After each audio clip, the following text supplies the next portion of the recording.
Welcome back. Well, we're back at the Aquatic Centre. Can you believe it? Already 1 week into these London 2012 Paralympic Games. Back to the pool now, and it's time for the sb5 category. And that sounds a little bit confusing, but Lexi is here to make it a bit easier.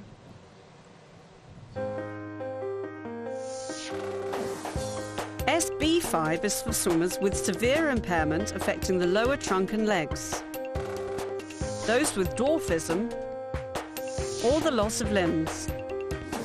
These swimmers have difficulty holding good body position or swimming straight and true. James O'Shea goes in this one, and he's got an interesting story as to how he got involved with the sport. He met Mark Foster, Olympic swimmer, carried the flag in Beijing on a dancing show, because Mark Foster did Strictly Come Dancing. They met on a television dancing show, and Mark, I'm sure, will tell the story. Let's hear from him. Mark, welcome to Paralympic Games. Did you miss the pool that much after the Olympics that you just had to come back? I did indeed, yeah. No, I spent 8 days in here, and I must admit I had the best time, because I sort of said to people the next best place to doing it is standing there talking about it and trying to inspire other people to get in the water. But no, coming back in here and just hearing it, it's different down here, because I was up there, but down here it's even noisier. So I am really, really excited. Now, the one person you really have inspired is James O'Shea. What's your relationship with him? In theory, he's inspired me in a sense, but it's one of these situations whereby, I was saying earlier on the TV, I met James on a show called Dancing on Wheels, which was where they took able-bodied people with wheelchair users. James went on to use the show, to win the show. James lost his legs in a train accident 14 years ago on a platform station with a friend of his, play fighting, New Year's Eve, fell on the line, train came along, took his legs off. And when he did the show, I could see what he did in the chair and out of the chair, and I just said to him, look, can you swim? He looked at me and went, yeah, I love swimming. And I just said, well, look, when the show's over, can I get you in the water?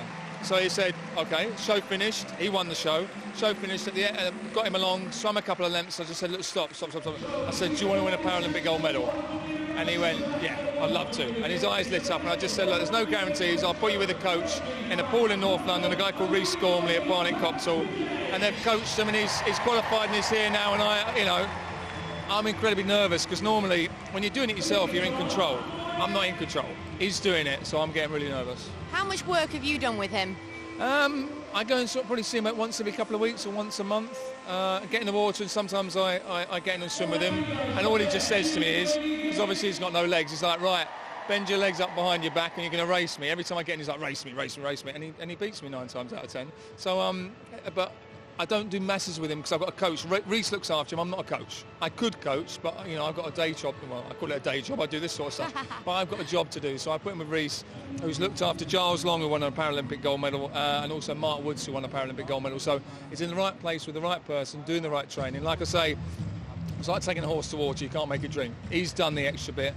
He's pushed like anybody. Any of these Paralympians are pushed like Olympians, and they do the same hard training, got the same mindset. So fingers crossed. It's only making it through to the top 8 tonight, but fingers crossed. Well, he's coming out now, so let's see how he can do. Thank you very much, Mark.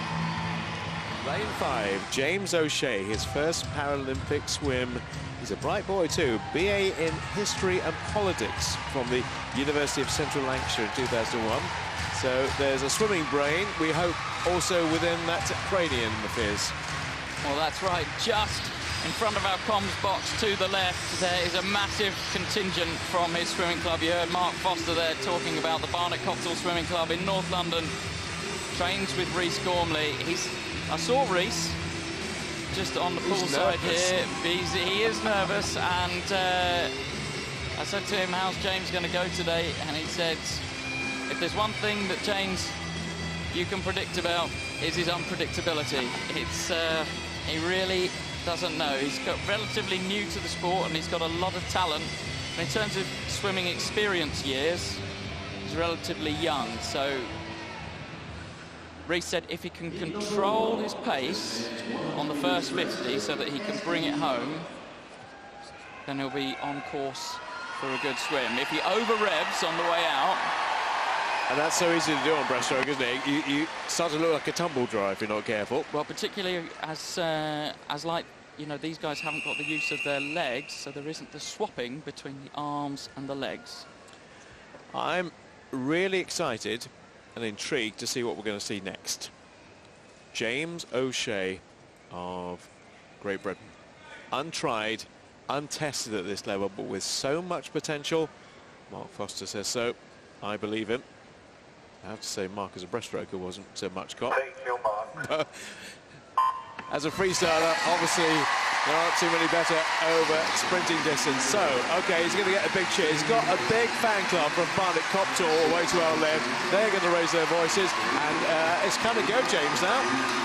Oh, absolutely, he's got to keep that stroke rate down. He needs to be under 70 strokes a minute, otherwise he's just going to burn out. Looking good there in lane 3 is Lim of Korea. Very, very tight, quick stroke that he's using.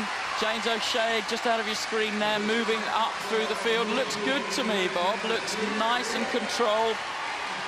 And remember, if he finishes second in this race, he's definitely going through. In fact, if he finishes third in this race, he'll probably go through as well. But certainly a top 2 place, he will be guaranteed a final spot tonight. And that's exactly where he needs to be, in second right now of the turn. Absolutely, but Anders Olsen was wonderful underwater there. Probably took about a metre out of James O'Shea. Anders Olsen has got his legs, but can't move them. But he still had a devastating underwater section. But look at the Korean go here, past the halfway mark. James O'Shea, sorry, Giles, I wouldn't normally say this, but forget about the Korean for the time being. Let's watch the red cap. Let's watch James O'Shea. 15 metres to go. If he gets second, he makes the final. There's no doubt about that, no question about that. James O'Shea is on his way into his first ever Paralympic final. Lim finishes now for Korea, and second place. The roof's coming off. The roof is now coming off because James O'Shea has finished in second place, 1:39.88. That's actually quite some way outside his qualifying time. So there's more to give. How do you feel about that, James? Are you quite relaxed about it? Yeah. He looked a bit pensive as he looked back at the board there. His best is 1:37. Lim's time 1:34 was very, very swift indeed. Is he blowing a bit there? There's his fans, and there are plenty of them. They've all got their T-shirts. It's one of his blowing. He's blowing. That's a tongue. What a great reaction. Oh, job done. In the heats, that's what he needs to do. That's precisely what he has done. Second place will mean he progresses 1:39.88, and there's more to give. James, job done. You're in the final. What's it been like sitting back for the last 6 days just waiting to get in? I've been too lazy, and I got a little bit ill because on the taper you tend to, like, your body just heals, so your immunity's a little bit down. I'm just glad to have got that swim without a DQ. I thought I DQ'd in the first at the very beginning, so I'm happy to be in the final. Mark, he's going in 5th in the final. What do you think he's going to have to do to make a medal podium tonight? I mean, I was kind of surprised by the Korean this morning. He was a couple of seconds ahead of everybody else on 34.9. I mean, James's target, well, our target's always been, I think he can go 35. I think he can go 35, but I mean, it's one of these things, doing it tonight and doing it at the right time. But that to me looked kind of, hey, I'm not saying you took it easy, but it kind of looked comfortable and controlled this morning, I would say. As easy as I could to make it into the final, as easy as I could, because I just had to come second in my heat, that was it. I mean, you look at it. You're looking at it. You kind of say, right, the Korean guy, it's not won it, but he's a little bit further ahead, and it's probably the 4 of them for the other 2 medals, depending on what happens this evening. How much have you got left in the tank for tonight? Go home, rest, see how I do. I haven't been well, so we'll just see. Mark's been chatting to me earlier, and he's so confident in you. How confident are you in yourself? A lot less after being ill for the last couple of days, so yeah. But yeah, I believe I can do a medal time, so just do it tonight. You've got to remember, if you look at this from where James started 2 years ago, you know, these guys, a lot of these guys have been swimming for many, many years. So from 2 years ago, making it here in the first place was a huge, huge achievement. And if he can get now and get anywhere near the medals, and if he can pick up a medal, he'll go on 1 step further than I went. Well, there you go. That's a big ask. Good luck for tonight, James. See what you can do. Bye, Mum. Thank you.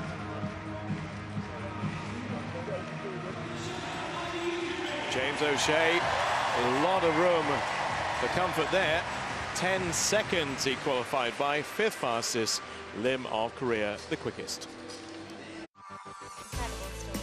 James O'Shea. But coming up after the break, we've got Jim the Swim Anderson. He's going in the S2 50-metre backstroke. See you in a few minutes.